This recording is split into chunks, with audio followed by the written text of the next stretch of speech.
Target Corporation originated in 1876 when George Dayton constructed a 6-story building in downtown Minneapolis and convinced Reuben Goodfellow to move his Goodfellows department store into the location. Goodfellow retired and sold his interest in the store to Dayton.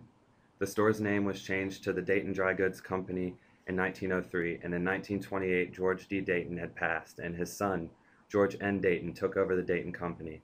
In 1946, the Dayton Company established its spirit of giving when they started giving back 5% of pre-tax sales back to the community. While working for the Dayton Company, John F. Geist developed the concept of upscale discount retailing and became the founder of Target from concept to large discount chain. In 1962, the Dayton Company, using one of Geist's concepts, opened its first Target discount store in the St. Paul suburb of Roseville, Minnesota. This became a chain of retail stores that no one had ever seen before. Shopping was now for the entire family, wide aisles, easy-to-shop displays, and a parking lot that could fit 1,200 cars. In 1965, Target experienced its first gain with sales reaching $39 million, allowing a 5th store to open in Minneapolis. Target stores expanded outside of Minneapolis, and by 1967, the Dayton Corporation was established, and it went public with its first offering of common stock, opening 2 more Target stores in Minnesota in the process. In 1968, Target changed its bullseye logo to a more modern look and expanded into St. Louis, Missouri with 2 new stores. That same year, Target stores experienced a transition phase. Target's president and founder, Douglas J. Dayton, went back to the parent Dayton Corporation and was succeeded by William A. Hodder, while senior vice president and co-founder John Geist left the company. Target stores ended the year with 11 stores and $130 million in sales. In 1969, it acquired the Lechmere electronics and appliances chain that operated in New England, and expanded Target stores into Texas and Oklahoma, with 6 new stores and its first distribution center in Fridley, Minnesota. The Dayton Company also merged with the Detroit-based J.L. Hudson Company that year to become the Dayton Hudson Corporation, consisting of Target and 5 major department store chains: Dayton's Diamonds of Phoenix, Arizona; Hudson's John A. Brown of Oklahoma City, Oklahoma, and Lippman's. In 1970, Target added 7 new stores, including 2 units in Wisconsin, and the 24-unit chain reached $200 million in sales. In 1988, manufacturers began to test UPC barcode packaging technology, and Target becomes the first mass merchandiser to introduce. Target moved online in 1999 with Target.com boosting e-commerce and causing sales to reach $50 billion in 2005. Present-day 2011, Target has exceeded all expectations of a general retail store.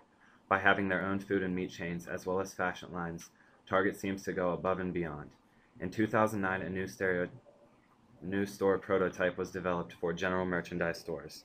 These stores, dubbed P-Fresh, an undertaking that would include an array of perishable and frozen foods, meats, and dairy.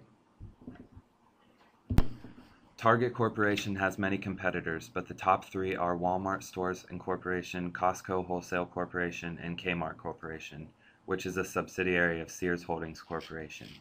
Walmart Stores Inc. is the largest of Target's competition and also the world's largest retailer, employing about 2.1 million people. Walmart's locations include 700 discount stores, 2,900 supercenters, 610 Sam's Club's warehouses, as well as 4,500 international locations. Walmart, which holds the largest percentage of the market, has $422 billion in sales annually and has a market capitalization of $202 billion.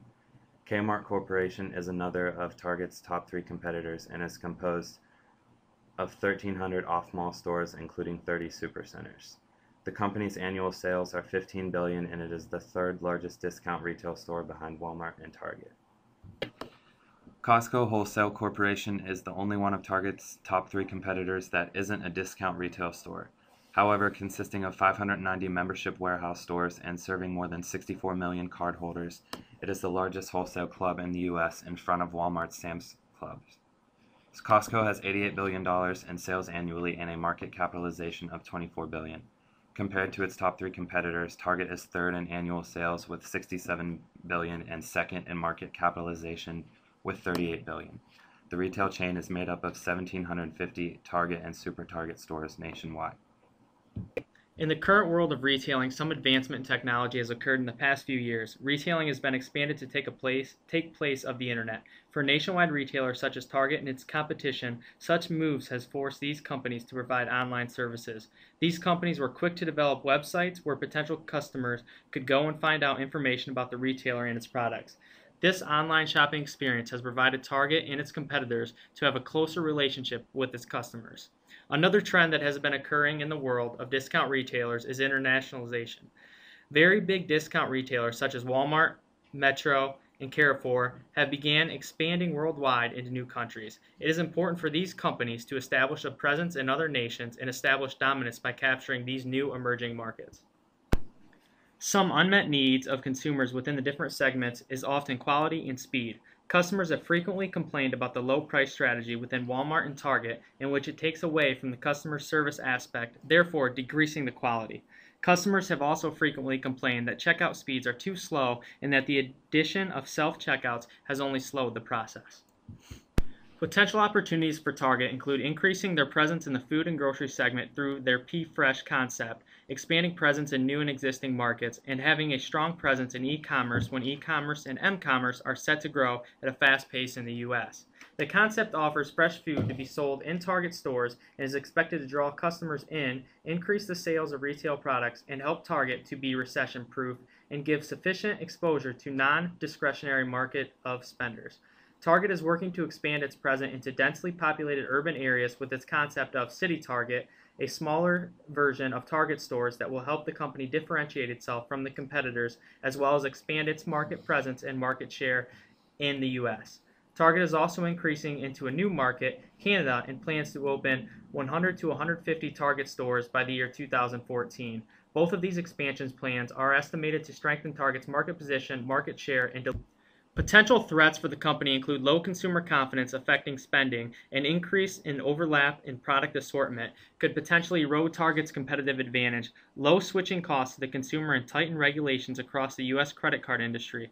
Target's purchases are based off of discretionary spending by its customers, making its financial performance sensitive to changes in the economic conditions that affect consumer spending. As a result of the current economic recession, Americans are cautious about their spending habits, affecting Target's overall performance in the retail sector. One of the biggest threats for Target is the low switching costs for consumers.